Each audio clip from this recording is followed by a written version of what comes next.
ये बना पीरटा के मजदूरों, किसानों, तुलबा, ताजरों और दीगर तबकाए शुमाए जिंदगी से तल्लक रखने वाले बुजुर्गों, भाइयों, अस्सलाम वालेकुम।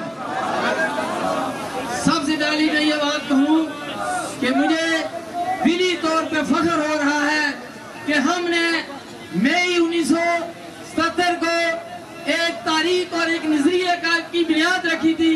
इंग्लैंड में हमारे पैशरों ने ये कहा था कि इस रियासत जम्मू और कश्मीर के वसाइल और इसकी हुक्मरानी और इसके जितने भी चीजें हैं वो हमारा हक है।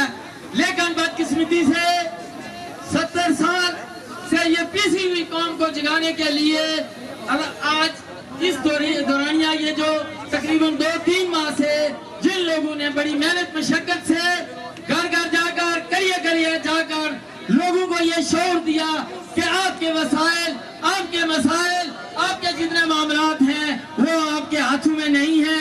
मेरे भाइयों और बुजुर्गों, तारीख ये साबित करती है कि जब भी गलत फैसले किए जाए तो कौमें उसकी सदियों सजा पाती है।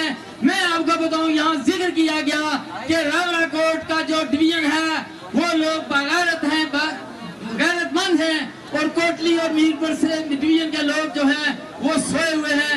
ऐसी बात हरगिज नहीं।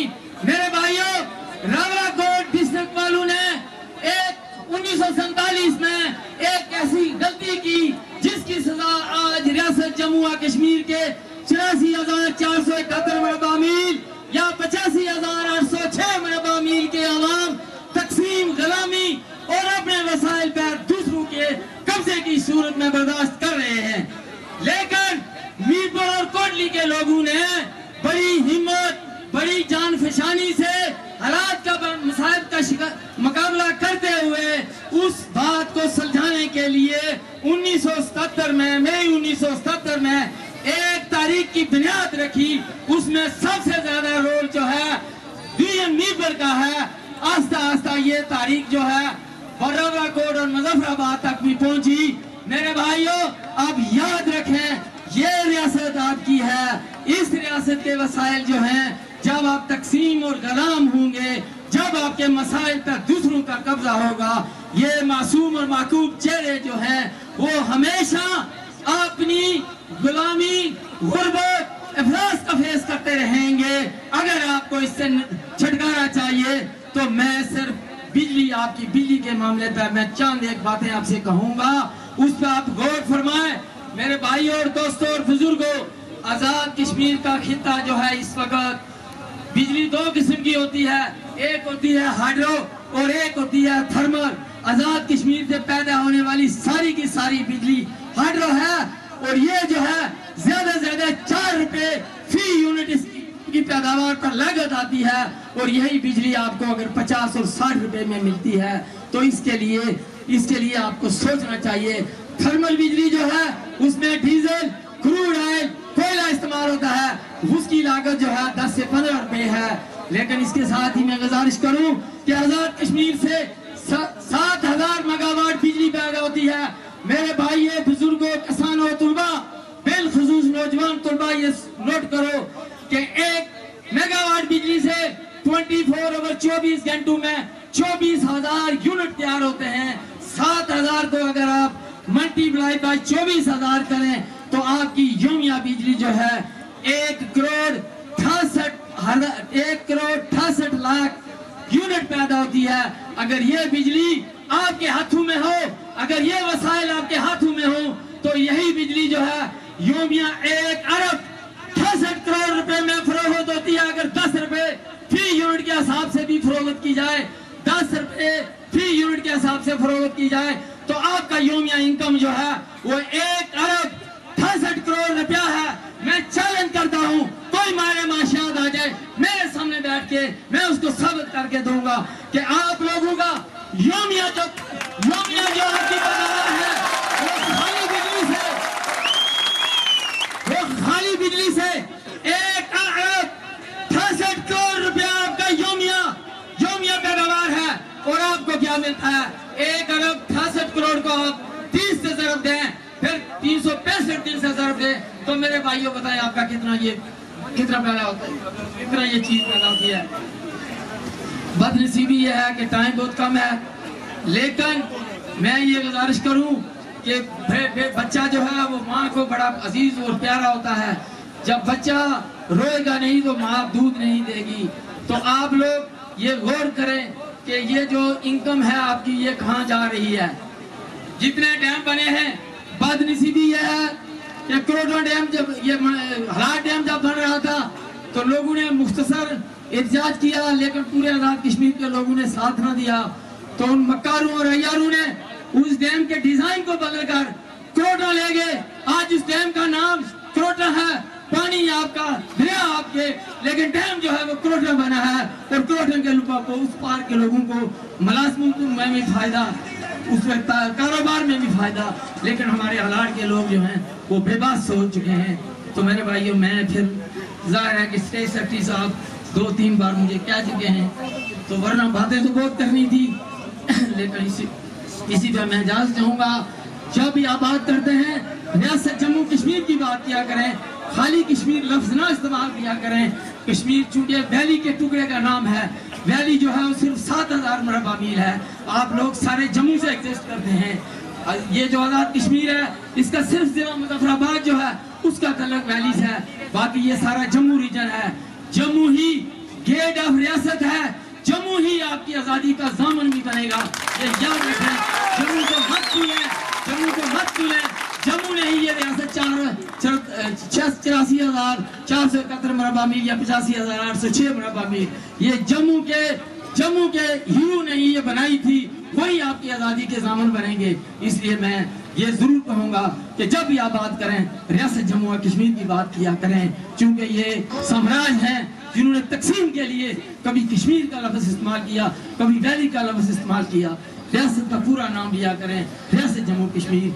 मैं इसी पे आप सबसे इजाजत चाहूँ, उन पार वालों को मत भूलें, वो आज भी आपके शाना बशाना खड़े हैं, लेकिन आप बदनसीब हैं। ये जिनको आप मुजफ्फराबाद के लिए सेलेक्ट करते हैं, मेरे भाइयों दोस्तों, आप पढ़े लिखे हैं कि वोट की पर्ची से हमेशा क़यादत तैयार की जाती है, वोट की पर्ची से मुलाजिम नहीं बनाए जाते। आप लोग अपनी वोट की पर्ची से मुजफ्फराबाद के अंदर 52 या 48 मेंबर जो भेजते हैं वो आपके नुमाइंदे नहीं हैं, वो इस्लामाबाद के मुलाजिम हैं, इस्लामाबाद के मुलाजिम हैं। अगर आप लोग वोट की पर्ची से उनको मुंतखब करते हैं तो आपका हाथ और उनका गिरबान होना चाहिए, उनको पकड़ के बोलना चाहिए कि आप हमारे हकूक की बात करने जा रहे हैं, या इस्लामाबाद की चापलूसी करके एक झंडी और झंडा।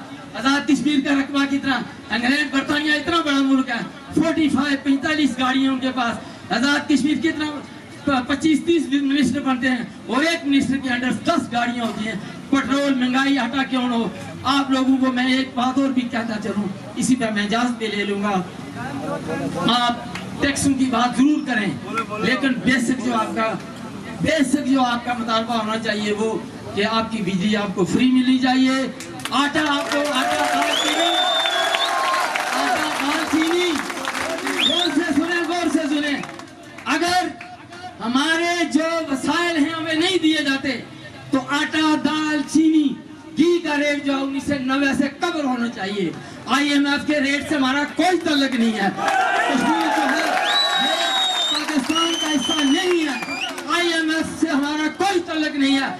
IMF ने अगर रेट लगाए हैं तो उस काम पे लगाए हैं जो जागीरदारों सरमायादारों की मुल्क है, वो मुल्क पाकिस्तान नहीं है, वो एक फ्यूडल स्टेट है, जागीरदारों और बड़े लोगों की है।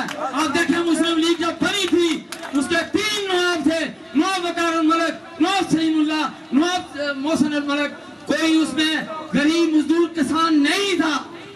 लियाकत अली खान भी नवाब था, महमूदाबाद भी नवाब था। इसी वजह से मुस्लिम लीग जो है वो जब पाकिस्तान बना तो बड़े लोगों की लोनी बनी, बड़े लोगों की नवाबों और जागीरदारों की लोनी बनी, जिसकी वजह से वो हमेशा टूट का शिकार हुई। कांग्रेस आज भी वहां है, उनसे जरा पूछे जिन्होंने रियासत तोड़वाई थी, उनसे जरा पूछो कि उस पर आटा 20 रुपए किलो और इस पार 130 का भी नहीं मिल रहा। जिन्होंने ये कहा था ये फलाई मुल्क बन रहा है, उनके गिरबान में کے جو پیروکار ہیں اگر وہ پیشوا چال پڑے سے ہیں ان کے پیروکاروں کے دربانوں میں آپ کا ہاتھ ہونا چاہیے. آپ ان سے پوچھیں آپ نے یہ ملک کس بنیاد پر تقسیم کیا تھا جب کہ ریاست آخری حکمران نے اسٹیل اینڈ سٹینڈ معاہدہ جاریہ کیا تھا کہ ریاست کو آزاد اور خود مختار رہنے دو. لیکن وہ خان قیوم کنڈا جس کا آج پوتا اس ریاستی اسمبلی میں امجد خان کی شکل میں بیٹھتا ہے اس نے ایک سازش کر کے اس نے ایک ترینہ سازش کر کے قبائلی جو ہیں میرے بھائیوں پر میری بات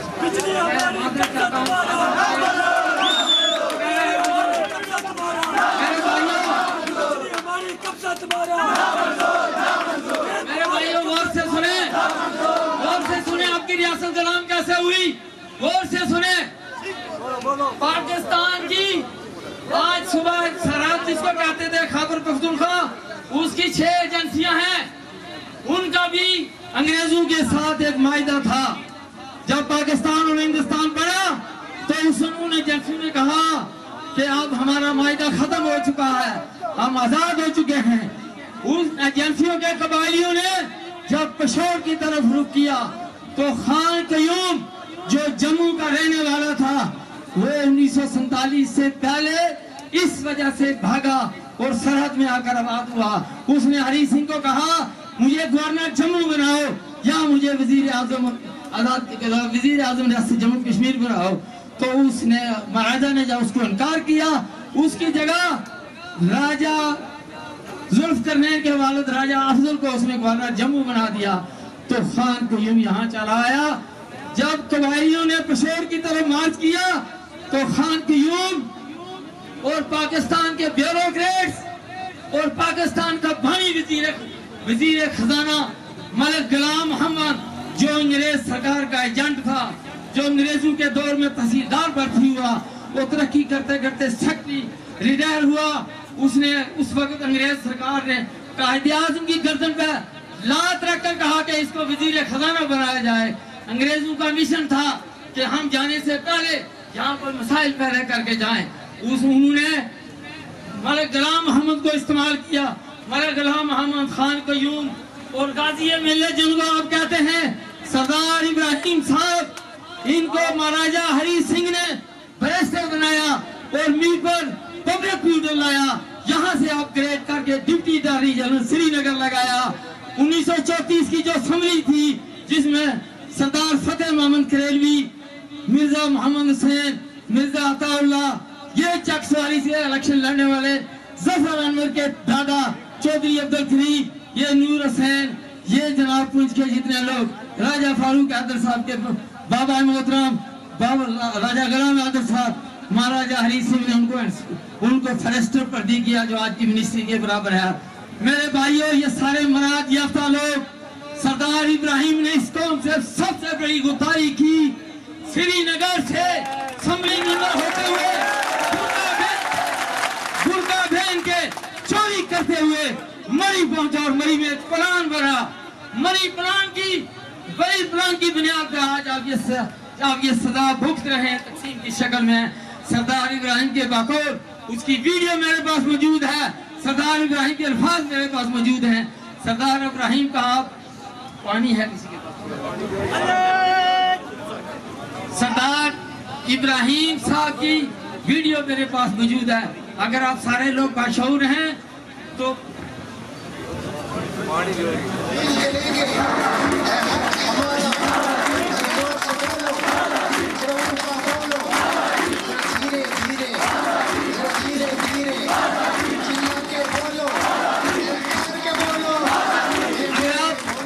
اگر آپ سب باشعور ہیں 7 فروری 1987 روزنامہ پکار اسلام آباد آج بھی آن ریکارڈ اس روزنامہ کے پاس ہوگا. اٹھا کے پڑھے غازی ملت جن کو آپ کہتے ہیں سردار ابراہیم خان ان کا 3 صفحات پہ تفصیل سے انٹرویو ہے جس میں انہوں نے خود اقبال جرم کیا کہ 1947 میں مہاراجہ ہری سنگھ جو ہے وہ ہندو کافر ضرور تھا لیکن ریاست سے اس کو حب الوطنی تھی. اس نے پاکستان کے ساتھ معاہدہ جاریہ کیا اور آخر دم تک وہ یہ کوشش کرتا رہا کہ یہ ریاست ایک آزاد اور خود مختار رہے. اور پاکستان کے ساتھ جو معاہدہ جاریہ ہوا اس کے بعد دہلی اور جموں میں جتنے بڑے اہم مقامات تھے وہاں انہوں نے ہزار یکجہتی کے لیے پاکستان کے جھنڈے لہرائے. اس کے بعد یہ غدار ملت سردار ابراہیم خان یہ کس طرح مری بیٹھ کر برقع پہن کر اسمبلی ممبر ریاست جموں و کشمیر کا اسمبلی ممبر ہوتے ہوئے مری میں بیٹھ کر 50,000 قبائلیوں کو اکٹھا کر کے جو قبائلی پشور پر مارچ کرنا چاہتے تھے, جو قبائلی اپنی آزادی لینا چاہتے تھے, ان کا رخ کشمیر کی طرف موڑا گیا کہ جاؤ کشمیر میں جہاد کرو, لوٹ مار کرو. میرے بھائی اور عزیزوں, آپ کا بارہمولہ اور کپواڑہ وہاں کے لوگ آج بھی ان اپنی بیٹیوں کو تلاش میں ہیں جو ان قبائلیوں نے وہاں سے اغوا کی اور راجہ بازار رکھنے کا بعد کابل تک انہوں نے فروخت کی. آج بھی جاؤ کپواڑہ میں جاؤ, بارہمولہ وہ لوگ ان قبائلیوں کی ساری صورتحال آپ کو بتائیں گے. تو اس لیے جب تک آپ اپنے وجود کو نہیں سمجھتے, جب آپ اپنی ریاست کو نہیں سمجھتے, آپ کے وسائل آپ کو کبھی بھی نہیں مل سکتے. ڈیم جو ہے وطن ہمارا, دریا ہمارے, یہ معاہدہ کراچی 28 اپریل 1949 کو جو ہوا اس معاہدے کی روح سے آپ کے دریا کی جو زمین ہے نیچے یہ 200 سال پٹے پہ پاکستان کو یہ غازی یہ مجاہد انہوں نے ان کے حوالے کر دی. تو میرے بھائیوں, اگر آپ میں غیرت ہے تو ووٹ کی پرچی سے قیادت پیدا کرو, ووٹ کی پرچی سے ملازم مت پیدا کرو. یہ جب ملازم ہوں گے تو آپ کو حقوق نہیں مل سکتی. تو میں نے آپ کا کافی ٹائم لے لیا ہے, تو بہت شکریہ. اگر آپ کو ضرورت ہے تو سب سے پہلے ریاست کی ریاست موجودہ ریاست اور اس کے ادارے اعلیٰ کی بحالی کے لیے آپ کوشش کریں.